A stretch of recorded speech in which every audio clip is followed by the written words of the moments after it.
Kong battle the Kong of Steel. Challenge a copter squadron. Defy an army of tanks. Fight primordial monsters. An all-new adventure. King Kong Escapes. Thrilling in Technicolor.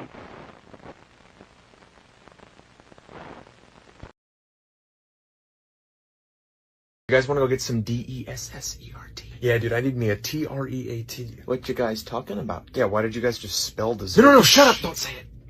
Why? Oh god, how do we tell you this? Simon can't spell.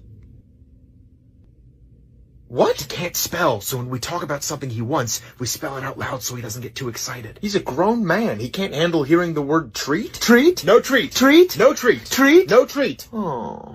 Okay, what is happening? We told you he gets excited when he hears the word T-R-E-A-T. What you talking about? Taxes. Oh, shucks. What, so you guys just treat him like a toddler? Treat? No treat. Treat? No treat. Treat? No treat. Oh. Dude, you gotta spell if you're talking about F-O-O-D. Okay, so are we getting an S-N-A-C-K? Snack? Oh, come on, Oh, man. dude, really? Oh, come on, I spelled it. Well, he knows how to spell snack. So he can spell snack, but he can't spell treat? Treat? No treat. Treat? No treat. Treat? No treat. God damn it! Okay, he's getting fussy. It's time for an N-A-P. Yeah. What does N-A-P spell? Party.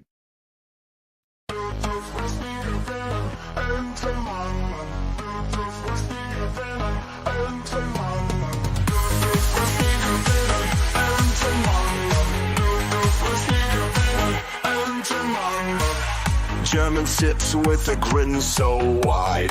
Pogs on the table can't hide his pride. Creator in the corner starts to glare. Madness sparks and hate fills the air.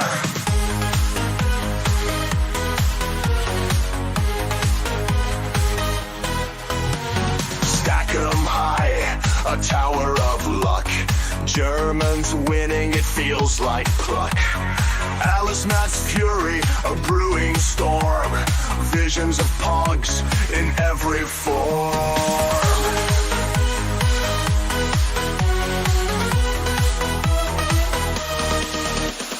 Pogs are spinning, tables turning.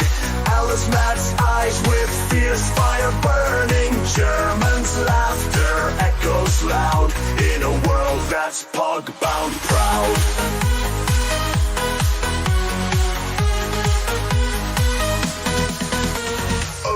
Matt sees and he's mad insane.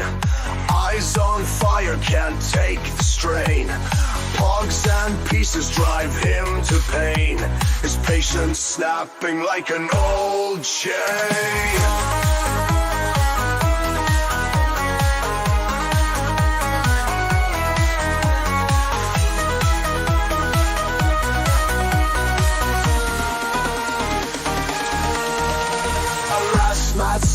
And he's mad insane. Eyes on fire, can't take the strain. Pogs and pieces drive him to pain. His patience snapping like an old chain.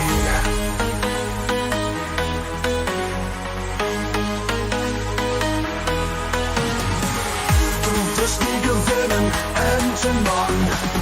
Du bist nie gewinnen, Entenmann. Alas, my fumes can't take no more. Pogs and slammers hit the floor. It's not about the game you see. It's about what fun could be. Du bist nie gewinnen, Entenmann. Du bist nie gewinnen, Entenmann. Du bist nie gewinnen, Entenmann. Du bist nie gewinnen, Entenmann.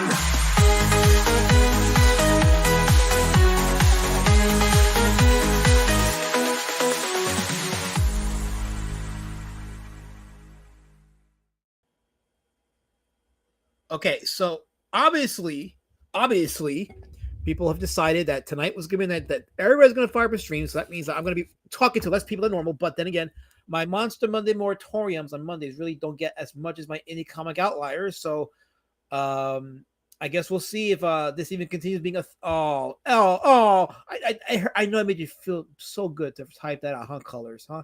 It makes you feel so good to type that out, huh? By the way, I intentionally made myself small because I don't want to block the background. It's got a cool background. Like why would I block out the background. I like the background. You can't see much of it, but the Zinger, he says, "Sup, amigo? Sorry about what happened on Thursday. I don't know what happened Thursday. Am I good at communicating? What happened Thursday? Did I miss something? I don't know what happened Thursday. You want to let me know so I can be up to speed, so I can understand the context of this? That would be so helpful." Bear, the guy who calls himself Bear, he's a bear for an avatar. Who would have thunk it? He says, "Hey, Lasback, Carol has clout. Sure, I'm not sure nothing, but she comes to my stream, harasses me, and what's that word that they say? Oh, defames me. She commits defamatory stuff on me, and I have to apologize to her and respect her. No, get out of here. Get out of here. I'm gonna sue her. How about that? How about I sue her for defamation? Bear. Exactly, all of it. Can't see the background with that layout. I'm sorry for you, colors. I'm sorry for you. The Kaboo thing. I know about the. I mean, of course, I read the stream on Thursday, but what exactly did you say that you weren't communicating on? Like, I'm not. A lot was said. That's funny because that chat was active after we went into the whole thing with how Kaboo's life ended. By the way, for those that don't know, I'm sure that everybody watching knows, but if you don't know, I run an indie comic outliers stream every Thursday where I talk about a comic artist from yesteryear, an independent comic artist outside of the mainstream and their unique looking art. And we talked about Kaboo for a bit, not for a bit, for at least an hour and a half. But Kaboo was an artist whose life was cut short. Just go check out the live stream that I did on last Thursday, the indie comic outliers on Kaboo. And the chat was pretty active when we talked about his passing and the controversy surrounding it. So a lot was said, and if I don't know what you said, you got to refresh my memory because a lot was said. So no, don't give her justice, Bear. She doesn't deserve any justice, none whatsoever. So, that's my DM message. Yeah, right now tonight my DMs are active. They've been active for the last few nights, but tonight seems to be like it's a lot of shit going on right now. Next. A lot, and it's not for me to talk about it because this isn't the stream to do it. Because honestly, my content is concentrated, and I'm gonna keep it concentrated. So my videos will be my videos, and you comment on the stuff in the videos on the video section, the comment section of those videos. These live streams I do Mondays, it's all about the monsters, and we had some really cool monsters that we watched in the movie today. Day of the Triffids, and I had seen it once before, but when I watched it again today, I have to say, like it's like watching it again, but it was just much more edifying, and I'll get more into it as we continue on with the stream. Thank you for the comments. By the way, I don't know if you know, but I'm getting sued. Yes, it's true. I'm getting sued. Ethan has declared a lawsuit on me, so I'm going to be sued, and I'll probably have to give up a pack of peanuts. I don't know what is the penalty for making videos? Peanuts, writing on a chalkboard, a letter. Like what's the penalty? Either way, I'm a criminal now. I'm going to be a felon after this. So my life is ruined. It's absolutely ruined. So considering that my life is ruined, you people in the chat owe it to me to engage in the chat. Maybe a super chat or two to pay for my legal expenses will be nice. That'd be very nice. So, because, I'm playing it. If it walks like a duck and it talks like a maybe it's a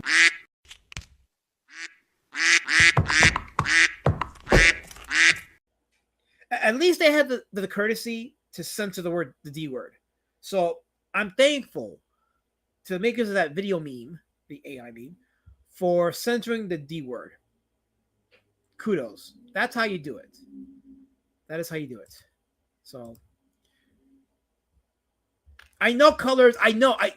Do you really want me to break the kayfabe bit? Do you really want me to do that, colors? You can't allow me to have a moment of entertainment, can you? You just can't do it, right?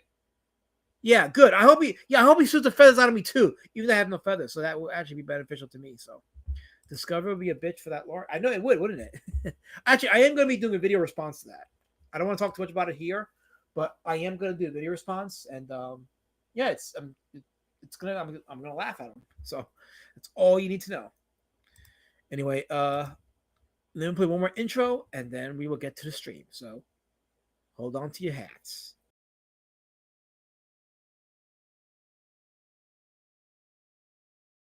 TSWGGG.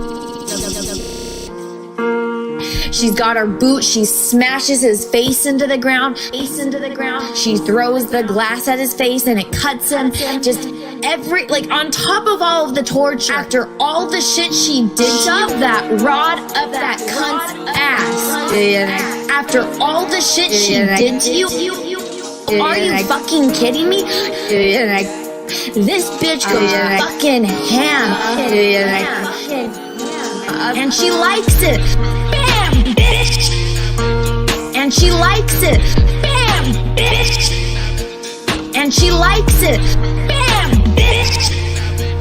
And she likes it. Bam, bitch. Guess what? Shit's about to get real. And yeah, get your panties in a fucking twist about this. Women are fucking evil. Men are evil too, but there are some fucking things that women will do and go the extra mile for that. She's got her boot, she smashes his face into the ground. Yes, sexy time is the best way to do it. Bitch, come on. Bitch, come on. Princess Fuckface is a fucking cunt. Bitch, and she likes it. Bam, bitch. And she likes it. Bam, bitch. And she likes it. Bam, bitch. And she likes it. Bam, bitch. Guess what? Shit's about to get real. This is the way that you beg me to fuck you. Beg me to fuck you. Guess sexy time is the best way to do it. Bitch, come on. Bitch, come on. Princess Fuckface is a fucking cunt. Bitch, and she likes it. Bam, bitch. And she likes it. Bam, bitch. And she likes it. Bam, bitch. And she likes it. Bam, bitch. Guess what? I'm a motherfucking shit. Come. Because they want his bodily fluids. That's I guess sexy time is the best way to do it. Special hero juices. TSWGGG.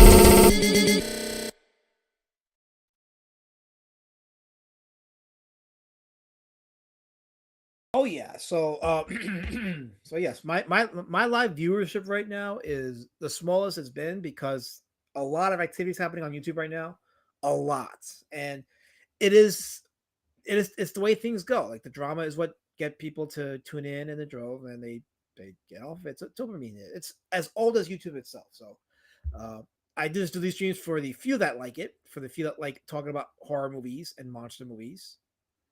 And it could mean it'll be a short stream. Like maybe, the shortest I'll stream will be an hour. That way you have some content. But it could go an hour and a half. We'll see.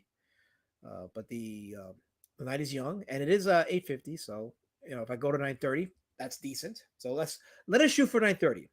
That gives an hour of stream time. Well, actually no, because we started at 8:35. So we should at least go till 9:35, and then that'll be an hour. So before I talk about Day of the Triffids, which was a 1963 British horror movie, I actually got to see for the first time this weekend Brightburn, James Gunn's Brightburn.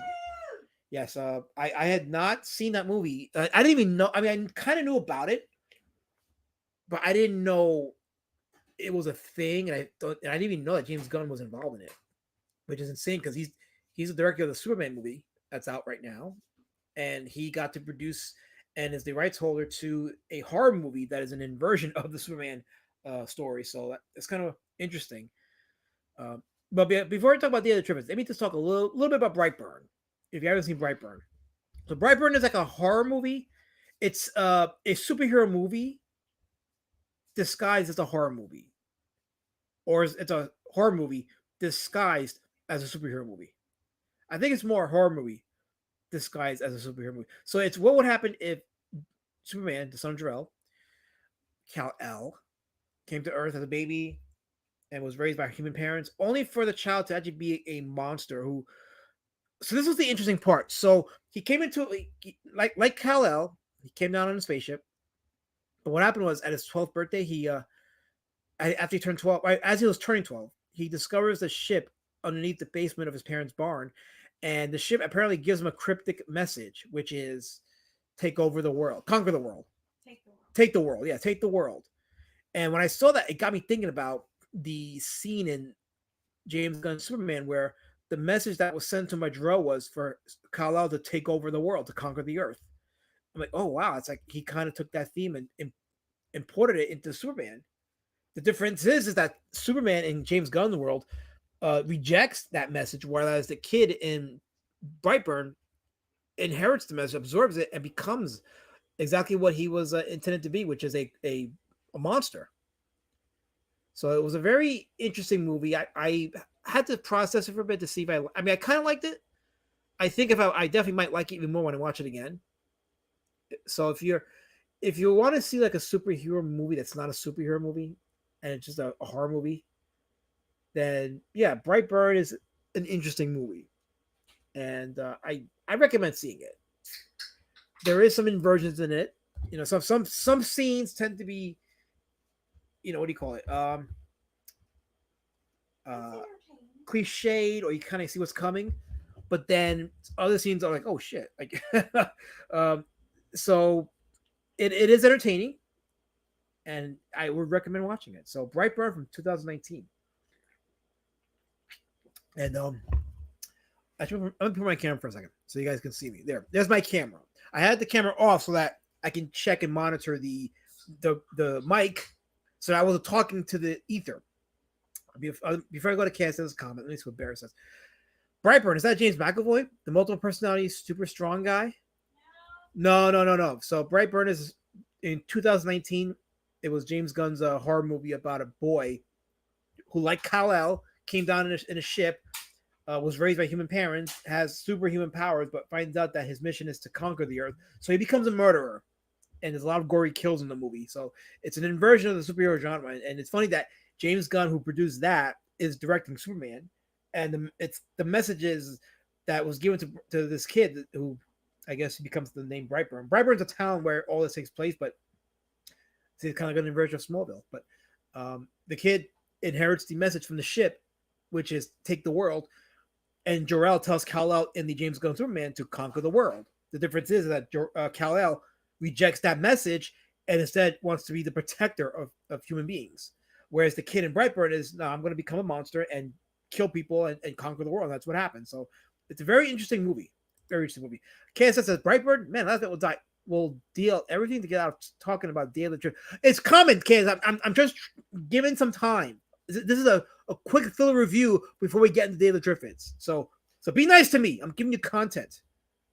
God. I know, you give them a good movie suggestion, they can't even appreciate it. They don't deserve me. I'm a diamond in this rough. I'm a diamond in the sky. You're a rough diamond? I'm a diamond in the hay. What is it, a diamond in the sack or a diamond in the sleeve sack? What is it? I don't know, babe. It's your head. It is my head. It's in your head. It's absolutely my head. You're a diamond in your head. I'm a scrumptious diamond. Totally. So when people say that you don't deserve me, it's true. You guys don't deserve me. I'm giving you beautiful content. You should appreciate what you did it for me because I like it. She likes it too. Yes, she liked Brightburn, and we enjoyed it. My idea, you downloaded it. Yes. So. Oh wait, did my mic go off a second? Oh wait, hold on. Okay, so, there we go. Oh, thank you. So let's see. We'll check that one out. Yes, check it out, Bear. I definitely recommend it. Kat says, am I the only one who saw Brightburn when it came out? Am I the only? She saw when it came out too. I didn't see it when it came out because I don't know what to expect. Honestly, it kind of snuck under me. It kind of went off my radar. So I didn't even know about it until a few years ago. I think it was 2 years ago when I knew about it, and I didn't know what all the hype was about. But when I heard it was like a superhero movie that was a horror movie, I was like, oh. At first, I was adverse to watching it because I had already seen the deconstruction of the horror movies with The Boys, which I found to be very degenerate and detestable, and Invincible, which I guess is slightly better, but you know, I'm not a fan of like the deconstruction of the superhero genre. So I mean, I don't mind it when it's done right, but like The Boys, from what I've seen of The Boys, I hate it. I hate it. I'm I am reserved because I kind of understand a little bit about it, but I'm not keen on it yet. So I was hesitant on watching Brightburn because of that, but I am happy to say that it's to the film's credit because it's a horror movie, so it makes sense. So therefore, I do recommend it. Okay, it says Elasma's giving me content because I'm sending this live stream to Raptor to EFAP on the next born on. Oh, no, see, you're stealing my. I mean, my audience, KSS, should be here, not there, here.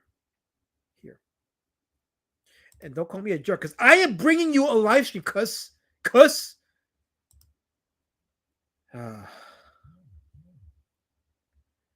The Zinger says, I appreciate your content, Lasma, and I'm enjoying Monday Monster Moratorium and the live stream of comic artists and indie comic anthology. Oh, the Zinger, I appreciate you. Thank you. Thank you for that. Anyway, I got a guest in the back, so let me go ahead and play him a wonderful intro.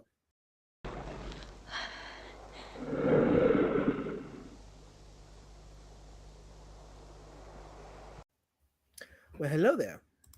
Hello, Count Dracula. No, see, okay, we were doing so well, Helmut, so well, and my camera looking good. Like I am streaming at decent frame rate a second, so I don't want to jinx it. So please be nice to me. Be thoughtful of my givings. You still have 1 frame per second. No, I looked at YouTube just now. I'm good. I'm good. Can you wave with your hand for me?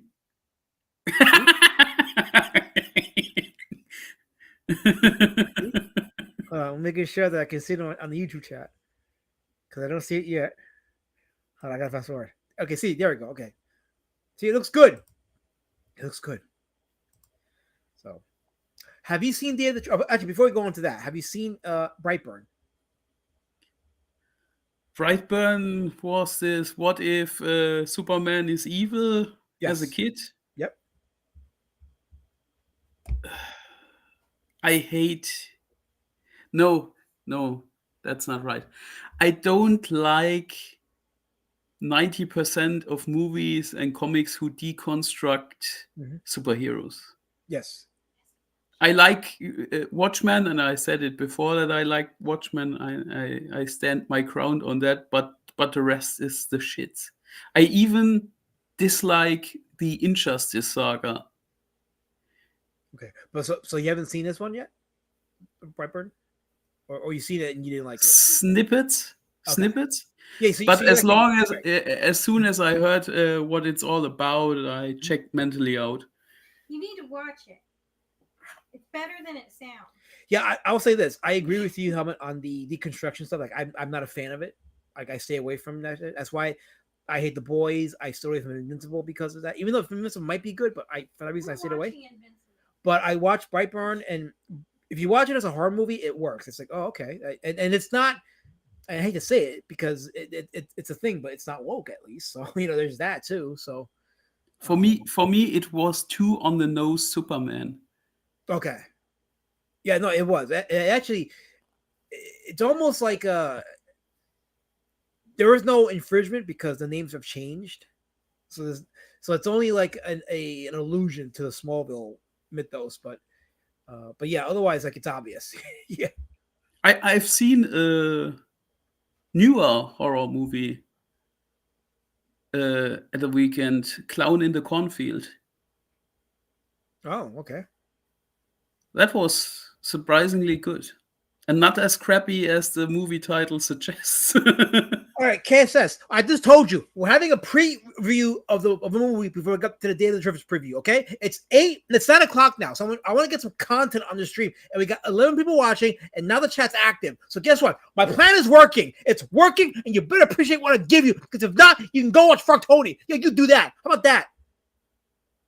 Actually, don't do that because you'll be bored. No, you're here. You're happy here, and your family here. So you should be enjoying your time here. Clint Eastwood's movie Unforgiven is a deconstruction. Yeah, and I'm not a fan of Western, so that might work for me. Actually, the Man with No Name trilogy was a deconstruction of Westerns. I think that's why I like those movies. I love the Man with No Name trilogies. They're pretty good movies. Lady Shutterman gives her review of Brightburn. It's got some good creepy scenes and gore in it. Please watch it. So that's a recommendation. Anyway, so I think final thoughts on Brightburn is again, like if you're not into the deconstruction, you might hesitate on watching it, which understandably so. I share that sentiment, but I did see it as a horror fan. I went to see Brightburn and I did enjoy it. It's the superhero blueprint is just the setup for the horror elements of the film. It's like, okay, have you ever seen The Omen? Which one? The first one, the original Omen. Yeah, but there are several sequels, prequels, and remakes. Yeah, forget the sequel. I'm just talking about like the original. So like if the original Omen, or have you ever seen The Good Seed? Maybe it has other title in Germany. It might be, yeah. But if you've ever seen horror movies or thrillers where the child is the antagonist, this is what Brightburn is. It's in that same vein. So if you ever seen The Omen, it's pretty much The Omen, but in a superhero trope. I saw a movie with evil kids. I think it was New Year's Evil. Oh, are you talking about Village of the Damned? No, New Year's Evil. Oh, Year's Evil. Okay, no, I've never heard of that one. But Village of the Damned, I saw the OG one and the remake. Yes. With Christopher Reeve. I actually enjoyed the remake. I was surprised by it. Was good, yeah. Yeah, I was very surprised by the remake. I was like, oh, that's actually it's not bad. And it's Christopher. I think it was Christopher Lee's last film performance before his accident. Yeah, he plays the teacher. Yeah. I think when I watched that movie, I was kind of like bummed out because of that. Because like, oh wow, I'm watching Christopher Lee's last acting performance before his accident. So it's kind of it's kind of a downer, knowing that when you watch the movie. But I recommend. I mean, as far as remakes go, it's pretty decent. I recommend watching it. There was some good. The soundtrack was pretty good in that movie too. It was very, very grim and nihilistic. Are we still talking about Brightburn? We're talking about the Village of the Damned remake with Christopher Reeve now. Oh. Yeah. Mark Hamill's in it too. So. Hey, Hellman. So you gotta watch Brightburn. Like, if you're watching a movie about a 12-year-old sociopathic child that has superpowers. I can have that if I visit any major city in Germany, Lady Shadow Band. Right, but you get to see them do it. Yeah, but you also have so many dysfunctional kids in Watch it for me. I know I work with kids. I know. I'll give it a try because you recommended it. Thank you. If it was for the Peanut Head, I would say no, but no, it's for me. You asked. I run the stream. I'm the host of the stream. You're supposed to do it for me. For me. I have the cloud here. Right, and now for Dave the Triffids. Right? Okay, so on that note, we will to make KSS happy, we're going to transition now to the review of Day of the Triffids. Oh, really if we would want to make KSS as happy, we should talk about the fucking crappy movie Razorback that he recommended. Gosh, no. Oh, hell no. Hell no. Well, one day I'll watch it, but not for now. But listen, Kissy, we're getting to it. Okay, I just opened up the screen share for the posters and the lobby cards for the movie. Okay, Kissy, you happy? Kissy, you happy? We're talking about the movie now, Kissy. God. Anyway, so yes, we did a thing today. We saw Day of the Triffids. I had seen it before, but I rewatched it again today, and man, it is just it's a superior film in every way. And I don't know if it's because it was made in Britain or because the 50s and 60s they had a way with sci-fi movies where they weren't talking down to you, but They were telling the story, presenting all kinds of moral dilemmas and complexities within like the obstacles that are presented in the movie. But before I go into that, Helmut, you've obviously seen this movie before.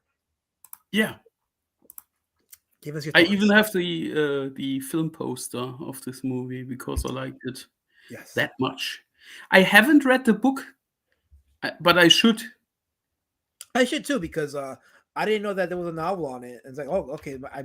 Because when I watched the movie, like it did play out like it was based on a novel. Like I could tell that, yeah, this is a novel before it became a movie because the characters and there was a lots of going on, and there wasn't much overlapping with characters, which tells me that it was more presented as like a novella type of story. And what I mean by that is what happens in the day of in the lives of some people that endure a post-apocalyptic world where a comet that hits the world blinds most of the population, and it's kind of fucked up what happens to some people after they get blinded. But they get blinded, and most of the population dies as a result. And those that survived are trying to survive because the world is being overrun by these monstrous Triffids, these plants that became mutated. So you're seeing how these people adapt, and yeah, there was I think a mini series later on that happened, and then there was like a remake of the movie. I peeped certain segments of the remake, and I was like, yeah, no, this is it's not the same. I'm definitely not going to enjoy it. So definitely, you look at the original 1963 version, and it is creepy as heck. The effects are well done. The acting is pretty good. So much to like about this movie. Yeah, It says. I'm sorry. Go ahead, Holman, before I read this. it's a John Wyndham book or story, better. But when I saw the film, I thought to myself that could have been from a Richard Matheson book Okay. because it kind of felt that way. Do you know Richard Matheson? I don't. Guy did do I Am Legend, the book. Oh, okay. Oh, okay. Okay. He's the same author.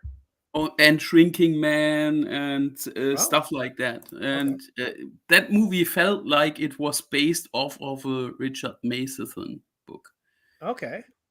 All right. And okay, what I also find Yeah. fascinating about this movie is the groundwork for the story is the comet that Yes. blinds all these people. Uh-huh. And there's an 80 movie called Night of the Comet. Yes. And it has almost the same premise in the first 10 minutes. there's a comet, people turn into red dust, Mm-hmm. and in this movie the people go blind, but it's very, very similar. Yeah. And since we're on that note, I'm going to suggest something regarding Night of the Comet. So there's an X account that I follow. I mean, I'm going to find it, and it's called Peter NC17. And what he does is he buys 35 millimeter film, like the 35 millimeter copies of movies, right? And he'll scan them in to preserve them. And right now, he's actually doing a thing. I'm going to post a link on the chat where he's going to scan a 35 millimeter print of Night of the Comet, and we put it in the chat right there. And there is a 1080p copy of the movie on YouTube right now, but this is the 35 millimeter scan. So if you ever seen a 35 millimeter scan of a movie, it blows the water out of any DVD or Blu-ray scan. And here's why: because with the Blu-ray scans or DVD or the 4K scans, they brighten the image so much and they sharpen it so much that the special effects become exposed, and it looks out of place. And it's almost like you're not watching a movie anymore. You're just watching something on video, and you see the exposure of how the effects look like they were done.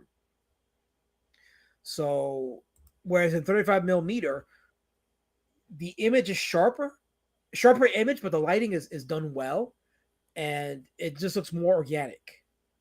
And I learned this when I watched a 35 millimeter scan of Batman 1989, and I compared it to the DVD scans and then the later Blu-ray scans. I'm like, there's no comparison. The 35 millimeter scan It's almost like when you go to the movies, you see in the theater, and you see how like how the image is lit.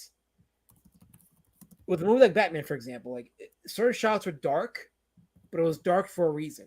And then when they scanned it in for later Blu-ray releases or DVD releases, they brightened it up and it removed a lot of the darkness of those shots, and it loses the beauty, the visual beauty. So the 35 millimeter scans tend to preserve that beauty, and it just brings it back to that feeling of when you watch the movie in the theater, and it keeps that otherworldly element, that aesthetic preserved, because you're not watching something polished, you're watching something that is from a different world, and it just works so much better that way. Okay, so it says the best adaptation of I Am Legend stars Vincent Price. There, the Last Man on Earth. Yeah, Last Man on Earth. I did see that movie a while ago. I have to watch it again, but yeah. Actually, someone said to me that Omega Man was an adaptation of the I Am Legend. It is. Yes. So, do you think it's a good version, an adaptation, or is it just It is good, but Charlton Heston tends to overact in this movie pretty often. How could he not? He's Charlton Heston. How could he not overreact? He's great. It's almost Japanese overacting. True. Oh, KSS is bragging. No, Plungecast is bragging. I'm sorry. Plungecast has helmet. I have Richard, I Am Legend, and other stories on a hardcover. You have good taste, sir. And there's his Twitter link to NC17 stat account where he's doing, and that's the post where he talks about doing a 35 millimeter scan of the Night of the Comet movie. So if you're a fan of that movie, go sub to his channel. He puts out a lot of 35 millimeter scan. That's where I got my scans of Batman 89 and Jurassic Park and Die Hard 2. The 35 millimeter scans of those movies. I got those and more. So check it out. You'll get some good stuff. Now the scans are like 10 gigs. It can be 35 gigs. You may get 2 gigs, but have enough hard drive space to store those files. But they're worth having. And yes, I make my own DVDs as a result of it. They're worth having. Have you seen Night of the Comet? A long time ago. I think I barely remember it, so I may have to watch it again. KSS, you brought up the analogy of Night of the Comet. You brought it up, sir. So we're doing this talking point in your name, and you want to call it and say, no, we want to talk about Day of the Triffids because you're talking about something I'd like to talk about. Why are we talking about it? Listen, Kitty, we're talking about whatever we want to talk about, Kitty. It's my turn, Kitty. I mean, excuse me. What I mean, KSS, is that I understand your concern, and I want to address it by saying that this is going to lead back into the conversation of Day of the Triffids, and we're going to do that right now. So Day of the Triffids, as of right now, as far as I know, there is no 35 millimeter scan of it available at the moment somewhere, but maybe it'll be out there soon. Hopefully we can find it. But I did like how rugged the movie looked. It preserves it protects the special effects, and the practical effects were pretty good in the movie. Yeah, I think it's on par with Formicula. Yeah. So, but yeah, so the story, there's two stories going on in this movie. There's a story of one guy who he was in a hospital with his bandage in his eyes. He had an operation done. When the comet struck and people who were exposed to light had been blinded, he was one of the few that was preserved because he had the bandages in his eyes. He takes them off and he inspects the hospital, and the hospital's a mess. He runs into his doctor who was blinded. His doctor tells him to get something, right? But when he finds it, the doctor jumps out the window and commits suicide because they don't want to live their lives having been blinded for the rest of their lives and seeing what the world's become. So, and then there's a scene with the plane crash that was kind of horrific too. I was like, oh wow, it's the pathos of people who lose their minds when the chaos element occurs. It kind of reminds me of War of the Worlds. And that's it. This film, in many ways, is like War of the Worlds. You got like an alien invasion. The population is going chaotic, out of control, because they don't know how to defeat these things. But yeah, like War of the Worlds, the movie was written pretty well. It's well acted and very mature. And yeah, your kids can watch it, but it's a very mature, adult-oriented movie. So you can definitely, as an adult, watch it and not feel like you're being talked down to. There is a lot to take from this movie. Ironbrex has really enjoyed this one. I had only seen the miniseries from 2009 prior to this. So, yeah, it's yeah. I mean, it's amazing that this movie still holds up very well to this day. I'm not attacking fans, Gee. Listen, Gee, you're in the ban zone. You mean your word means nothing. Your attack means nothing. Your spears are not gonna chuck me today, pal. They're not gonna chuck me. I'm talking Dave the Triffids. Respect me. I make comment. I need to be respected. Anyway, Kay says, no, Helmet mentioned that in the comment. I said the 1960 Little Shop of Horrors. Okay, we'll talk about that too. Yes. Have you ever seen the Little Shop of Horrors movie, Helmut? Only the one with Rick Moranis. My favorite, by the way. I love that movie. But yeah, so I guess I'll mention the 1960 version in a bit. And I think Angela Curry had mentioned about showing trailers for these movies so that people can see the trailers. But I also don't. I want to avoid any kind of copyright issues, whatever. But I don't think I should have an issue with this one. But let's just continue the conversation, and then we'll see if I need to show a trailer. Guy says it's like 28 days later in the beginning. Yeah. Oh yeah. Absolutely. If you know, that's a good point. I didn't think about that because the scenes where they're exploring the world and they see the empty streets, it did remind me of 28 Days Later. Oh yeah, so I mentioned that guy in the hospital, but there's another guy and his wife who are locked in a tower, like a light tower, a lighthouse, yeah, a lighthouse by the water, and they're going through their own little marital issues, but you see their reconciliation and them working together, and they're isolated from the rest of the world. So they deal with the monster plants in their own way, and the world is dealing with their own way. And the overlap happens at the end of the film when they discover a way to fight the monsters off, which I guess is where Alienation kind of got their inspiration for the salt water being acidic to the aliens. But if you're a fan of rubber or summation, not even summation, but if you like practical effects, and if you like not gooey, but the monster plants, they're kind of like. By the way, KSS just put a link to the Vincent Price Last Man on Earth movie. It's right there in the chat. So if you guys know how to take videos off YouTube, you know what to do. But there it is right there. Now this isn't like messed up or anything visually, right? Oh wait, is this colorized? Oh wait, you put a colorized version of this.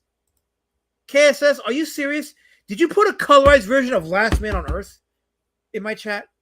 I mean, it's a good colorization actually. It doesn't look that bad, but still, it was originally black and white, and you decided to put a colorized version. You're such a racist. Kissy's a racist. No, I'm not attacking you, Gee. I'm just holding a mirror to you, pal. A mirror to you. A mirror. Vinzinger says, interesting. I guess I'm going to give Day of the Triffids a chance. You're not going to be disappointed. It's a very good movie. It is.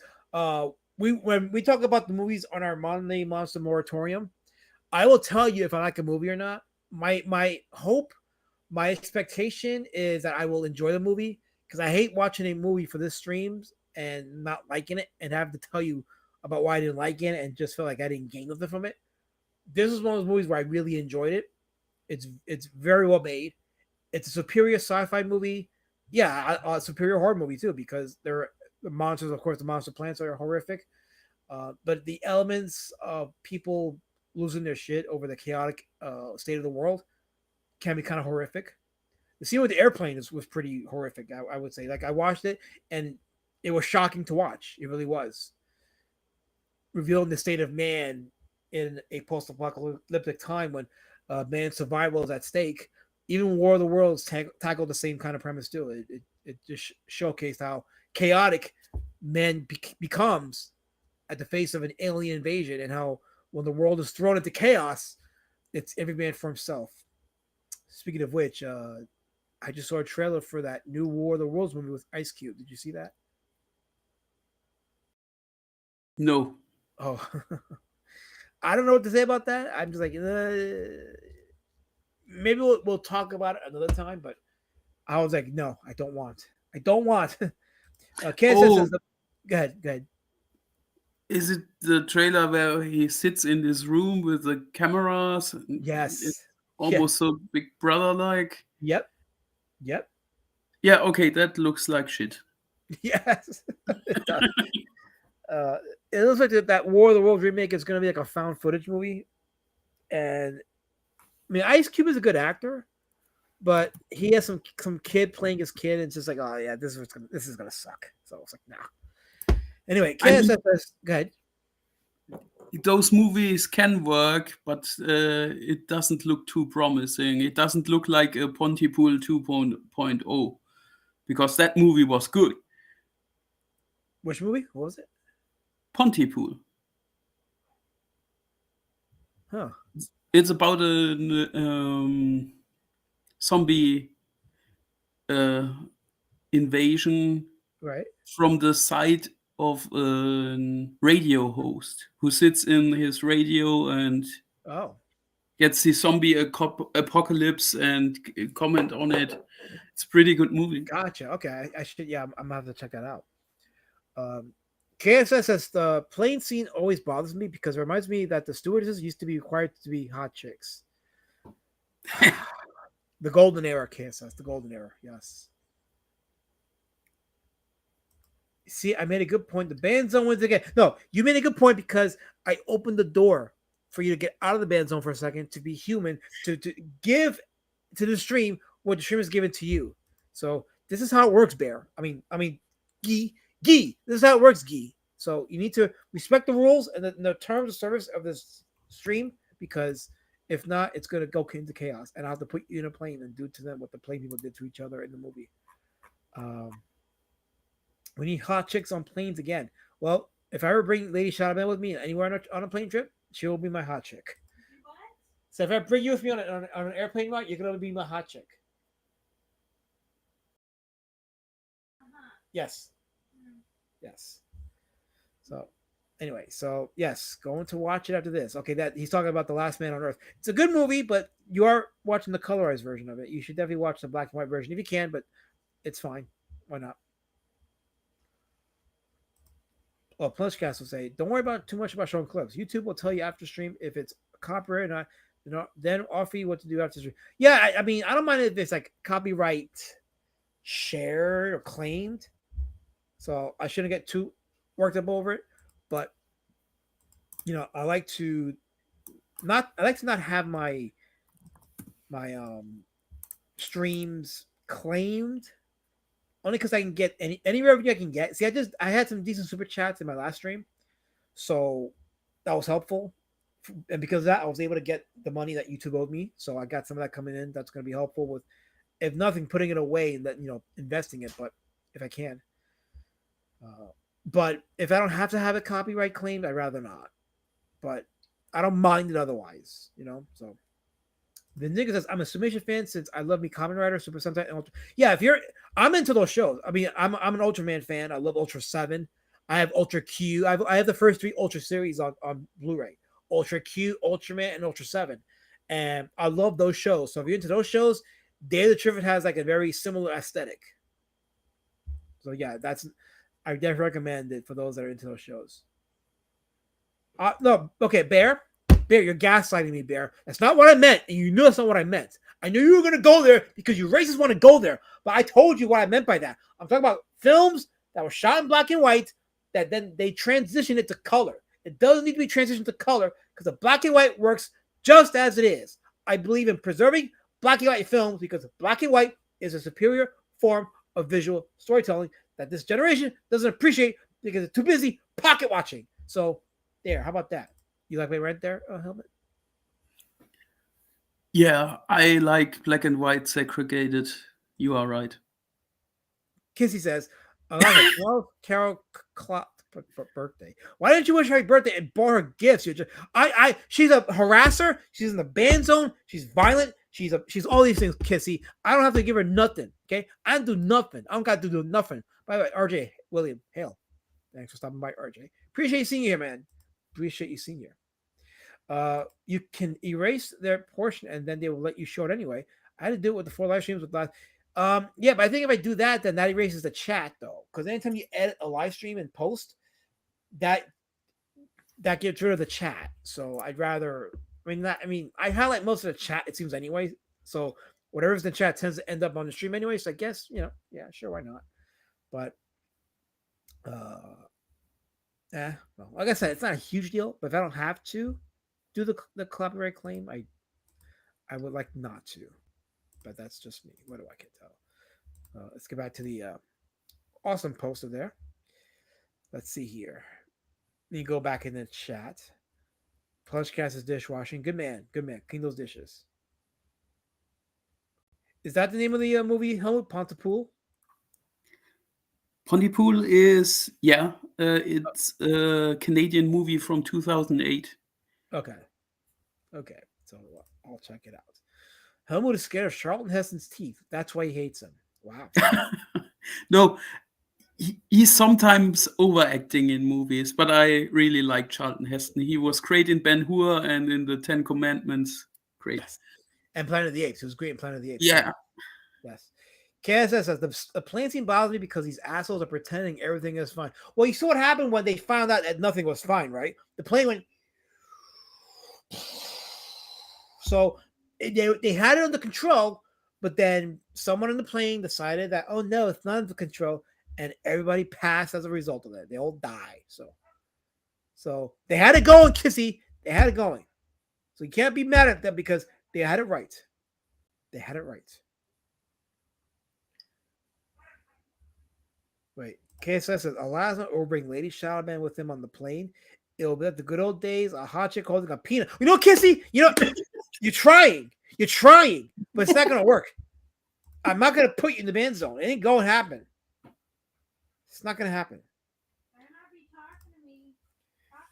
Okay, so Kissy apparently found the black and white version. Let's see. Is this the black and white version of Last Man on Earth? That's the link right there. Yeah, there we go. So there you go, guys. There is the black and white, the link to the black and white version of Last Man on Earth on YouTube. So go ahead and do your thing. KS says no. Charlton Heston was great in Planet of the Apes, but Nova, she was the best. Yeah, Nova was pretty hot in that movie. Absolutely. But back to Day of the Triffids, a superior sci-fi film, and it was a good point that someone brought in the chat. If you like that summation practical effects for your monsters, Day of the Triffids has a good amount of scenes. It's got a nice healthy amount of scenes. It's not surprisingly not short. It's not condensed like a few minutes in one spot. But the monster plants, Triffids, are seen throughout various parts of the movie. Very well shot and very creepy in some scenes.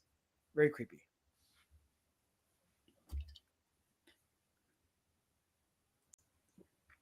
Yeah, I think the creepiness starts to come when when the numbers are getting higher of the Triffids. One is pretty harmless, but the more they are, the more dangerous it gets in the movie. Yeah. So it's almost a horror movie, like a zombie movie. As a matter of fact, yeah, because someone brought up 28 Days Later. And it's like, yeah, it does feel like 28 Days Later, especially in the scene where that guy in the hospital's walking out to the streets and it's practically empty. By the way, that image, the one on the left, is the cover of the novel, and that's next to the film poster.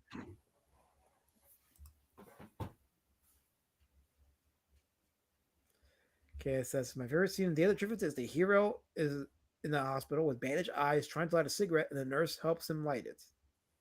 Yes. Okay, I wonder why.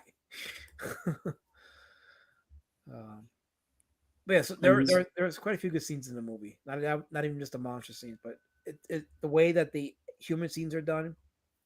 There's definitely a plot in the movie, and the human scenes are helps move the plot along, and you do tend to feel for the characters in the movie. It's also interesting that it's a journey through Europe. It doesn't play in the US. It plays in Europe, and yeah. I think they are going from France to Portugal. Okay, interesting. Yeah, it's definitely a European movie. Very much so.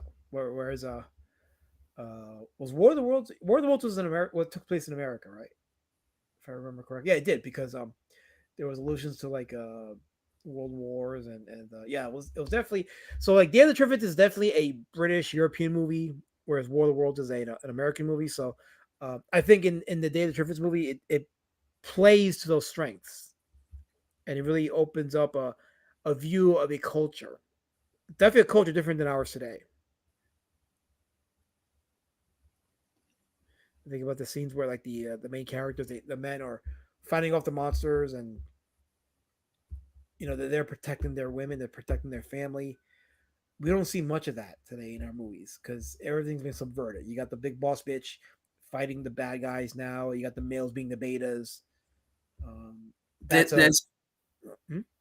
there's also a little bit of Christian theme in it with the whole monastery and the blind nuns. And Yeah, it's funny you said because when I saw the scenes of them entering that church, I was reminded of again War of the Worlds, where um, when they're all hiding in the church, they're finding sanctuary in the church, and as the aliens are about to destroy them, they get infected by the Earth's bacteria and they die.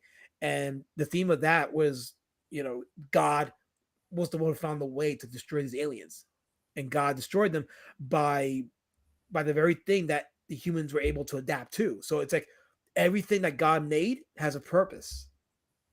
And it was like a fascinating thing that I took from War of the Worlds, and funny to see that Day of the Triffids has that similar. It's like the escape to God when things go terrible, and there's a great reset. It all goes back to God. yeah, and in this movie, the nuns are characterized in a positive light. When the escape prisoners start dancing with the French chick, could they see? I wasn't sure if they were somehow blind. Also, I wouldn't be blind. I think I don't know. It's a good question because some of the survivors were blind, so I couldn't tell. But yeah, I think there were some among them that were still blind. So Plunge Cast says, if you're tired of the modern movies, go and watch pre-80s classics. So much quality. So, yeah, there's a great library of movies. Again, like if you like good sci-fi movies, but you hate where everything is all modern now and it's all about the message and subversion and like a new Star Trek stuff that's coming out. Holy crap! Did you see the stuff the images for that new Star Trek show? I never was a Trekkie to begin with. I mean, I always thought of Star Trek as an SJW bullshit. no, the original series was good, and even like up until like Voyager. I know some Trek fans had an issue with Voyager, but the best Voyager episodes, no, the worst Voyager episodes are better than anything that was produced in the last 10 years of Star Trek. Anything. Even Enterprise was better than anything that was produced in the last. And I get that there was like a descent into like the whole SJW stuff in the later Star Trek shows, but not as bad as it is now. It's terrible now. But that being said, there's a great library of science fiction and horror movies from up into the 80s that you can watch it, and it's just great watch, and it's a great antidote to the shit they're putting out now. I don't even bother with as much modern movies as I used to because of that. I don't spend time complaining about the ones I don't like. I just watch the ones that I like, and I'm good. I'm good. I've got my fill. So, and this movie is a perfect example of that. Kissy, I'm bringing up War of the Worlds to refer back to context and to talk about similarities. Oh, damn it, Kissy. You come in here and try to sabotage a good thing. This is a community unified by our love of horror, and you're dividing us with your gaslighting and your divisive words, Kissy. Stop it. Get back to us. Get back to us. Now we're talking about okay, you know what? Forget it. Comment, the stream's over. Forget it. They don't want us to talk. It's got to be their way. We can't have a conversation about nothing. Can't do nothing in this world. But I guarantee if I was 10 shades later, you'd be like, okay, he can do whatever he wants. Elasma can do whatever he wants because he's one of us. No, but I'm one of you, right? No, it's because the hell with the color. He can't be coming in here in our space and trying to subvert our movie reviews because he can't do that, right? So there you go, Kissy. How about that? Clip it and share that with people. Do it. Star Trek ended in 2005. Yeah, probably. Sure, why not? I'll take it. Don't mention Nust or throw monkey shit in the chat. D word man quack. Wait, Nust. New Star Trek. Oh, okay, never mind. Okay, I don't know why I didn't know that. Okay. Hey, Lazarus, that Star Trek Lispy Star Trek. I can't read that. Never mind. Forget it. I can't read that. No, this is not Bear. This is not Spurgly. I'm trying to put order in this chat. Okay, I'm laying down the law. I'm laying down the law. I am the guy who brings you all together. I am the unifier here. Okay, this is the world I've created for you guys. This is a safe space for you. So I need to be respected and revered because I make comics. I am the Tom McFarlane for this new generation. You people need to respect me and revere me. I'm tired of not getting it. No, don't laugh, Colors. Don't laugh. I'm being serious. This is me being serious right now, Colors. Don't laugh. I am being dead ass right now, Colors. People in the chat, disavow her right now. She's in the ban zone. Keep in mind, she's in the ban zone. She's already been disavowed. We keep special rules in place for the band when they get 2 out of place, they have to be re-disavowed. So, guys in the chat, disavow her and do not engage with her. She's to be shamed. She's to be marked. She's to be ostracized. We are unified in our love for horror movies, and I am your great baton leader to bring this conversation to a fruitful journey. That's what I do. So, and I'm looking forward to y'all's participation. Lasmet is right. He's quite the fruitcake. I never said that. I did not. I did not say that. That's not what I said. You heard what I said. You're gaslighting, Mama. You're joining these people. Why? Wait. He can eat shit. Damn it. He's derailing my day of the Triffids review. I'm not derailing nut kisses. I'm not derailing. Wait a minute. Weren't you the one, Kissy, that posted not one, but 2 links to Last Man on Earth with Vincent Price? You posted not one, but 2 links to Last Man on Earth. Kissy, explain yourself. Do it right now. And the first link was a colorized version of it. Colorized. Explain yourself, Kissy. I want a written analysis of why you did that, Kissy, in the chat. Let's see that. Now, there's no free speech for those in the ban zone, Colors. You don't get free speech in the ban zone. You're banned. Remember that. You're banned. You don't get that. Because Guy, he wants to go there. He's not going to the ban zone. He's not going there. I don't care how much he pisses me off. He's not going there. Only you, Colors, and Jabbit remain there for now. Until I decide the next person that goes in there. But ain't gonna be Kissy. Ain't gonna be Kissy. No. He's still redeemable. Even though he put a link to Last Man on Earth, the colorized version, in the chat before he posts the black and white version. I mean, who does that? Who gets the colorized version of a black and white movie and recommends that before the black and white version? Who does that, Helmet? Somebody who wants us to watch Razorback? Oh, God. Oh, no. That checks out, too. Oh. And I watched it. You not. I watched it. And it was awful. Wait, Eliza, when they go to Spain, there's a horse. Why wasn't he blind? Or was he? So that's a good question because there's a scene with a dog, and I thought they were going to play it up to the angle of the dog being blind, but the dog wasn't blind. So I'm like, oh, that's so it's interesting. I guess it was something that only affected humans. That's as much as I know from what the movie told us. But they never got into why some animals or animals in general, because there were no blind animals in the movie. So, I guess they couldn't figure out a way to really write it in. So, and the movie had a pretty decent budget, so they couldn't afford a single cent to training animals to act blind. That is a tall order. So I don't blame them for doing that. Last Man on Earth, Kissy, is not a monster movie. Okay, it's not a monster movie. So no. That depends on who the last man is. It's Vincent Price. Is it my ex-husband? Because that would be the. Oh gosh, no. Anyway. That would be a horror movie. Well, that's a different angle. There we go. So no, we're not doing Last Man on Earth, but it's a conversation that we can have on the side as we talk about our movies. Kissy, that's the beauty about what we do here is we can have these side conversations and get more content. Does that matter to you? You always gotta be that guy, right? You want to be that guy that wants to be divisive. You want to be that guy that hosts a radio, and you want to be Judd Nelson, right? That's what you are. Judd Nelson in Breakfast Club. Is that you, Kissy? Is that you, Kissy? But you're not Judd Nelson, Kissy. You're Kissy, so you're not Judd Nelson. So you don't get to do that role with your colorized black and white movies. God. What's wrong with color? I like black and white movies that's to stay black and white. When you colorize them, it ruins a little bit of the visual Well, aesthetic. you're colorized.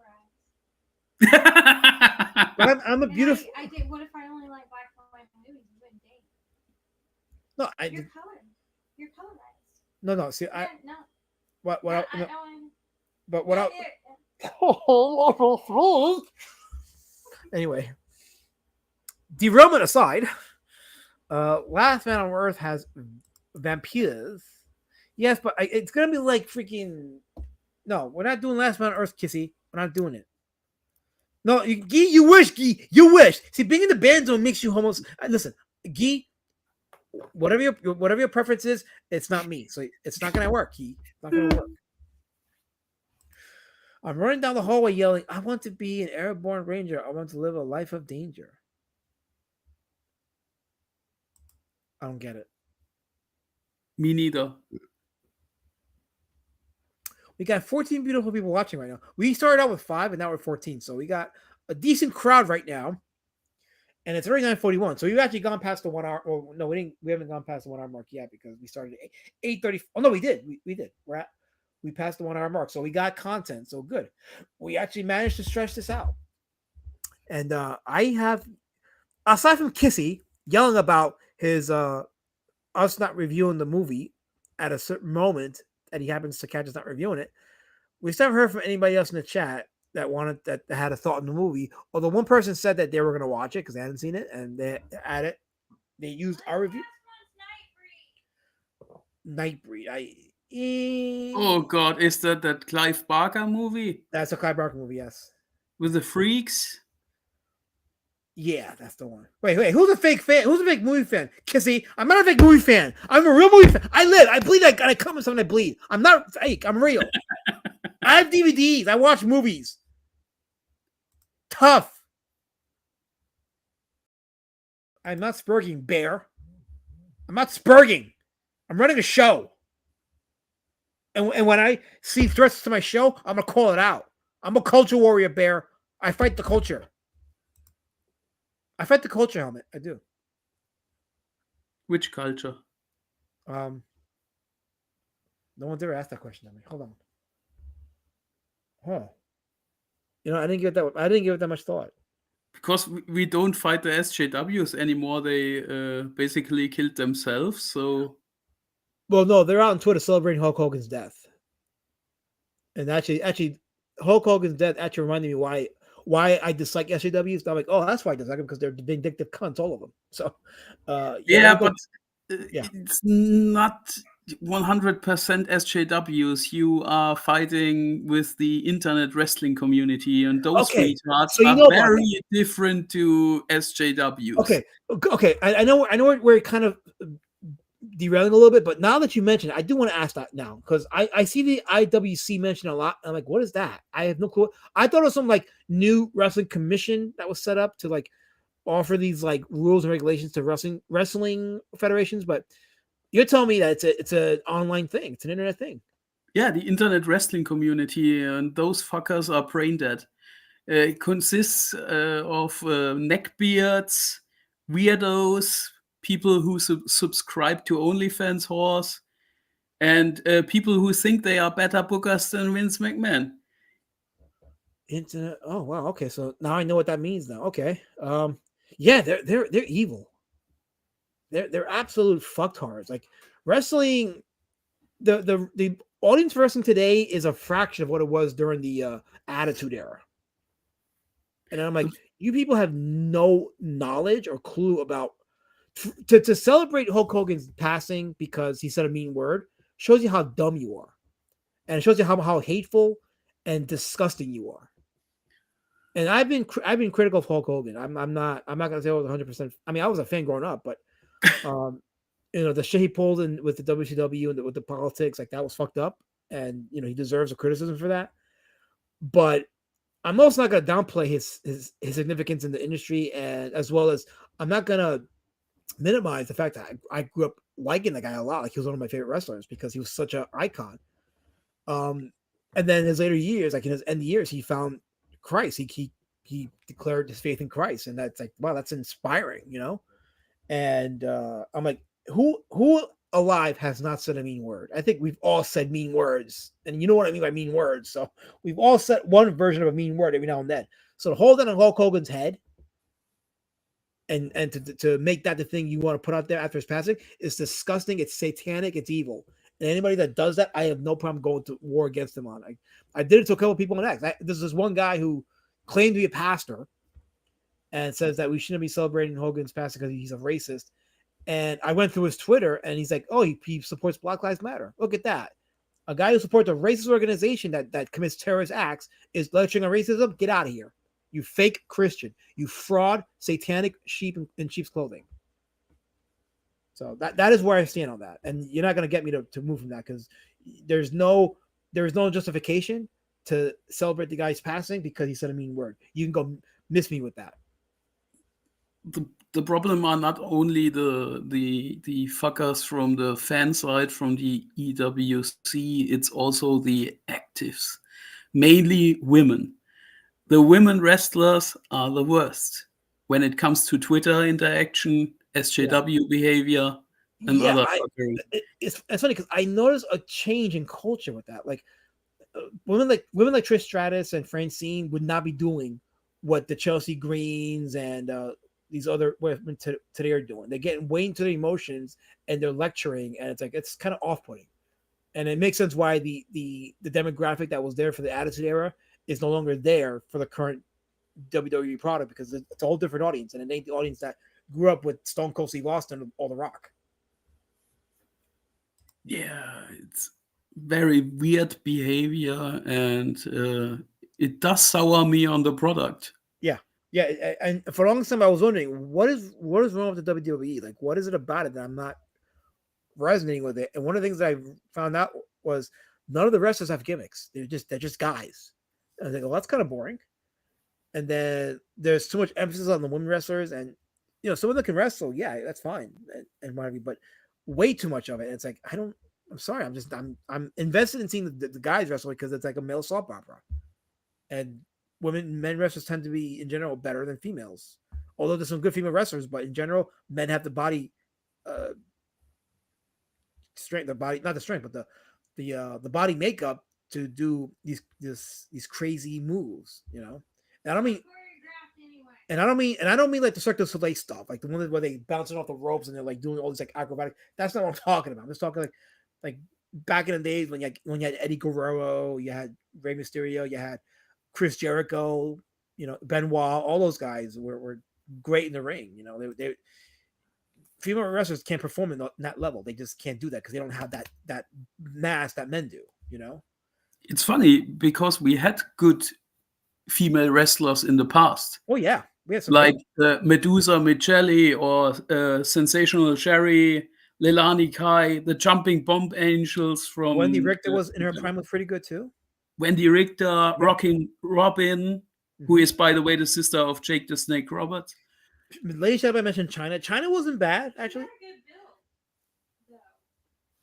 China wasn't bad. I'm talking about her build, her body.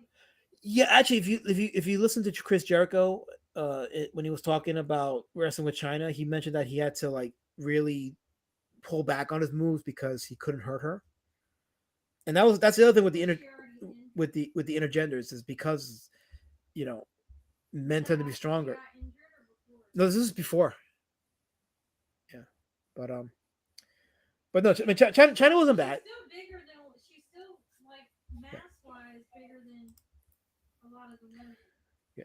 Okay. Plungecast says Hogan likes 30%. Yeah, Hogan told a lot of wild stories, but I mean, to be fair, I always assumed that Hulk Hogan had some problems with head-related injuries that haven't healed over the time, like Chris Benoit did before he did what he did. Yeah. The CTE stuff. CTE, yeah. Yeah, and I think Hulk Hogan suffered from that because he told so much outlandish stories. Yeah, this thing, I think you talk about the same guy that I quote tweeted. That guy was a piece of work. He's a piece of garbage, actually. So, Wait, Carol says I would never say. You say it all the time, Colors. All the time. You say it here in the chat. You say it in the DM group. I catch you all the time saying mean words. You're canceled, Colors. Stop throwing in the ban zone. KSS has actually a decent recommendation. The original Fly. I like the Cronenberg one better, but I had also a recommendation in my mind. Because Junk, you know what I meant. You know what I meant, Junk. You know what I meant. God. Can't have an honest conversation on people clipping words out of context. Every time. KSS says, this is an excellent wrestling talk stream, damn it. Listen, KSS, I told you, Kissy. These conversations happen. They tend to derail a bit. Okay? It's keeping us just. Oh, look who's here! Look who's here! Oh, it's Mr. High Mighty. John Donald Kirby's here. Hello, John Donald Kirby. How are you doing today, John Donald Kirby? Are you enjoying your clout, John Donald Kirby? Huh? Kirbish. Maybe I should put Kirbish in the ban zone, right, Gee? Would you want? Does Gee, Colors, and Javish? Do you guys want Kirbish in the ban zone? Do you want John Donald Kirbish in the ban zone? Let me know. Let me know. Maybe I'll comment you. I'll put him in the ban zone with you guys. How about that? No, Hogan didn't deserve the disrespect. Like he was a human being like anybody else. He was flawed. He accepted his flaws. Came to Christ. He pronounced Christ as the Son of God. And in his final days, he was still doing his thing, being respectful to fans and what have you. And there's videos not coming out of his final years and the way he was talking to people. It's like, wow, that's a man that knew to make his final days count. And you're going to hold it over his head because he said a mean word. Get the hell out of here. Like, seriously, get out of here with that crap. What I know for a fact is that Hulk Hogan was always good to the fans because I know people who met him and always nice to the fans, always did the Make-A-Wish stuff with the kids. Yeah. And everybody who worked with Hulk Hogan made money. Because of Hulk Hogan. Yeah. Osgrey Sage, you know my name is Elasmat, not Al. Why do you have to honor the SJWs by calling me that, Osgrey? We're doing so good up until this point. And yes, so we were talking about the other Triffids before. I know we started talking about Hulk Hogan, but we were talking about the other Triffids. We talked about the good things and the bad things. Actually, there were some bad things. The movie was just top notch from top to bottom. But you read all the books. Okay, the books are better than the movie.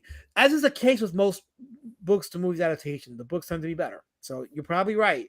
I may have to get the book one day. And if I can get a hardcover, I'm going to do that. So I have War of the Worlds. So I read War of the Worlds when I was in school, but I may have to read it again. Because I do have the hardcover H.G. Wells collection. So I may have to read War of the Worlds again. That would be a good idea. Deathbed confessions are hedging our bets. No, he confessed Christ before he died. This is like in 2022.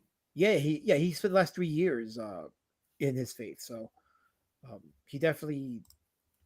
And you know what's funny is how Val Venus. You remember Val Venus? Yeah. Yeah, he went hard in the paint for Hulk Hogan the last few days. Yeah, he's been knocking these IWC chums out left and right on Twitter. It's great. Yep. Like, wow, he's like. Val Venus, the guy who played a porno star in the Wrestling Federation, is now a advocate for Christ. It's amazing what kind of timeline we're in. So. Yeah, he's pretty much right wing for a long time. Yeah. Him and Kane. Kane is also another right wing guy. Kane says Cronenberg's The Fly is excellent and better. It's to the original. Hey, how about this? Guys? Let's do a double feature for next week. Let's do the original Fly and David Cronenberg's Fly. Ooh, that's interesting. Yeah, I'm on board. That. So we're going to do the original Fly with Al David Hedison and David Cronenberg's Fly with Jeff Goldblum. I had also a suggestion, but we can do this on later streams. What's the suggestion? I read an article about Roger Corman and his Edgar Allan Poe adaptations. Oh, okay. In the German horror magazines that I bought. Right. And it got me interested. I only saw one of those, and it was The Mask of the Red Death with Vincent Price. Mm-hmm. And that was an awesome movie. Yeah. I love it. Okay. Really good. And I thought maybe we could talk about one of those Roger Corman, Edgar Allan Poe movies in the future. Yes, that would be that definitely is something we should definitely revisit. Because I've only seen a couple of them back when I was a child during Channel 5 New York's Saturday afternoon movies. So I definitely should revisit those. Viziga says, "What I don't get is with the woke people disrespecting Hulk Hogan, the Redeemed, etc." So there's nothing. It's not hard, Vizinger. I don't know if you know who Vox Day is. Vox Day is a controversial guy. Some people like him, some people don't. I get it, but he wrote a book about the SJWs, and what he said is absolutely 100% correct. He says you never apologize to them because they'll always hold it over you. We saw it happen with Ed Piskor. Like when Ed Piskor was accused of what he was accused of, he was thrown to the wolves, and there was no redemption for him because it happened with Warren Ellis. When Warren Ellis was accused of all those things with the women, with all those women, he went through all kinds of counseling, training, whatever, and it was not good enough. They demanded more. So when it comes to the woke, they don't believe in redemption. They believe that their fifis are the gold standard, and if you hurt it in any way, shape, or form, you are to be condemned for eternity. That's why you don't apologize to them. You don't. You shun them and you mock them and you put them to the side because they're not human beings. They're not. I've seen it. I saw it at Piskor. They revealed themselves then. Early CG, same thing. They were hideous people, absolutely hideous and demonic. And there's no other way of looking at it. If you make a mistake and you got these people holding it over you, despite the fact that you owned up to it and you move forward, they're not good people. They're objectively evil people. Objectively. Wait, Colors, I've changed. I am not changed. I am me, Colors. I am me. You're just jealous because I'm successful. You're jealous. But all the bands only people are jealous. War of the World soundtrack is SSS tier, says Oz Great Sage. Heil. You got the reference there? Okay. He's changed. Don't listen to John Donald Kirby. Don't listen to him.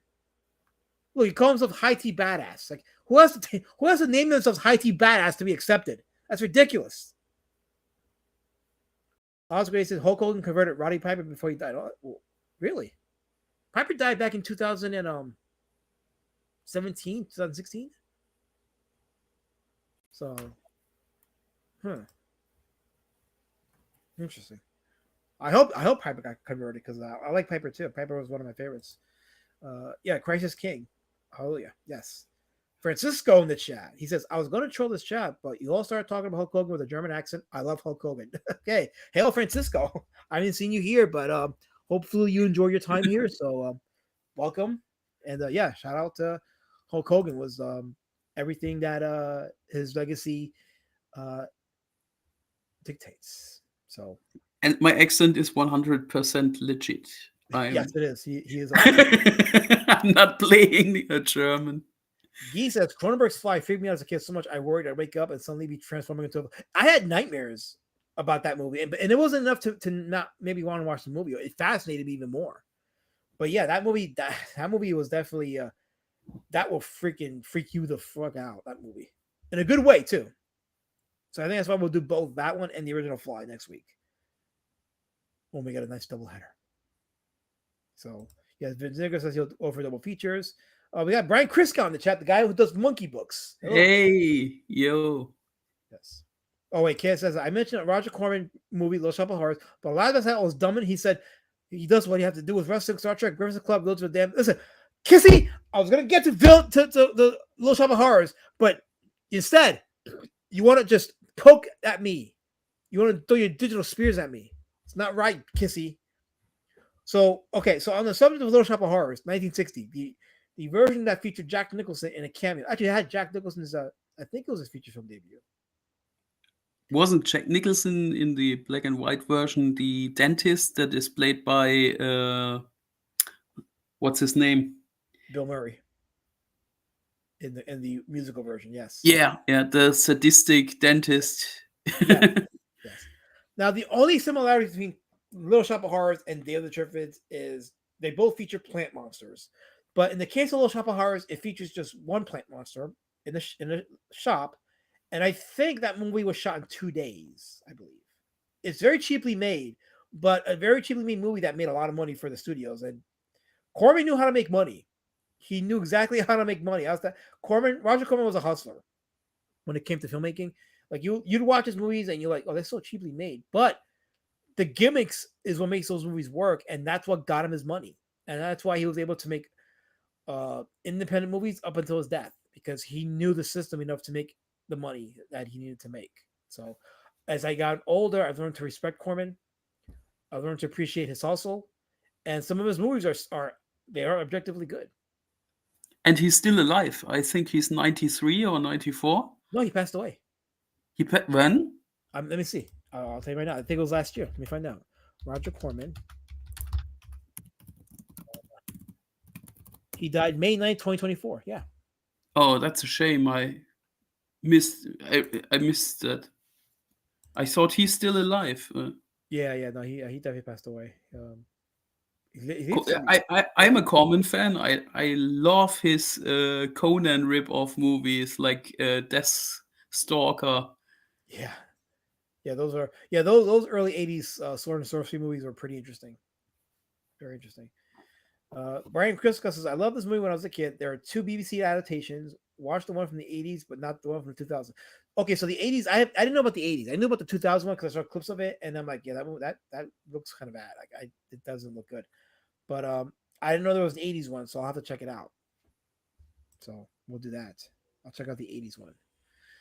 Let's see. Brian Kriska also said, John Wyndham was a freaking visionary. Mm-hmm. No, guys, do not encourage. Francisco's a new guy. Don't encourage him to troll, please. I want some serious people in my chat. For what? I want serious people in my chat. Kissy, stop it. I'm talking about Little Shop of Horrors now, Kissy. I'm talking about it. Stop it. Colors, don't groom him. No groomers allowed, Colors. Don't groom Francisco. I want him to be serious. I want to have someone in my chat serious for once, Colors. Don't you dare. Yes, Phoebe Seymour is where the line came from. The original Shop of Horrors, which that movie spawned the musical, the Broadway musical, and that Broadway musical spawned the movie that has become well known today with Rick Moranis. So yeah, all the monies, yes, all the Roger Corman monies, all the Roger Corman monies, absolutely. Where's Jabbage? Says Kirbish. Well, John Donald Kirby, he's not here right now, so I don't know, but it's okay because we're having serious conversations and we're having fun. Yeah, he was close to 100. Roger Corman was when he passed away. So, yeah, Devi DED not coming back. Deathstalker is getting a reboot by the guy who did Psycho Gorman. Oh, wait, was that crowdfunded? Because I saw something. Well, the Deathstalker remake. Yeah. Let me see. I'm gonna check for it right now. Let's see.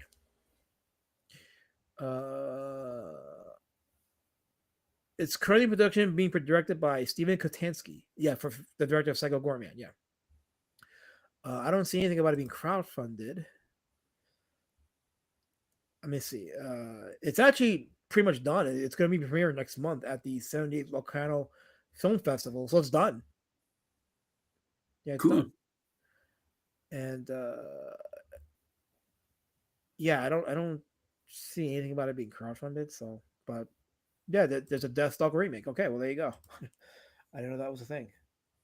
So, Just Call Me In says it's actually a movie I heard of. The other Triffids, yeah, it's a very superior sci-fi horror movie from Britain. Oh wait, a super chat. We got a super chat. All right, $5 from Plungecast. Thank you for the super chat, Plungecast. He says we don't have Cash App in Zealandia, so accept my monkey coins instead. I will gladly take your monkey coins, Plungecast. Thank you for the super chat. I appreciate it. And then Color's throwing the tables with the violence. No D words in the chat, Oswald. No D words in the chat. Please don't do that. God, I have no people coming in here watching this, and you guys are ruining for me. God forbid the colors have anything to say, right? No, the whites get jealous. You're jealous of my success. Every one of you are jealous. Let me run my stream my way. Don't ruin it for me. Casey says, someone reminded me of Jack Nicholson. Someone said I reminded them of Jack Nicholson. I asked this in my voice. They said, no, you seem lobotomized like he was in Cuckoo's Nest. Oh. That's harsh. That's pretty harsh. Probably true, but still, it's harsh. Most people don't know that Little Shop was a movie first. Yeah, they get surprised when they find out that it was a Roger Corman movie from 1960 featuring Jack Nicholson's film debut, and it was a straight low budget schlock movie that became a musical in the 80s, and then that that became a musical movie. So it's amazing that Little Shop of Horrors alone could be its own documentary, just on the making of the first movie, the Broadway play, and then the musical remake.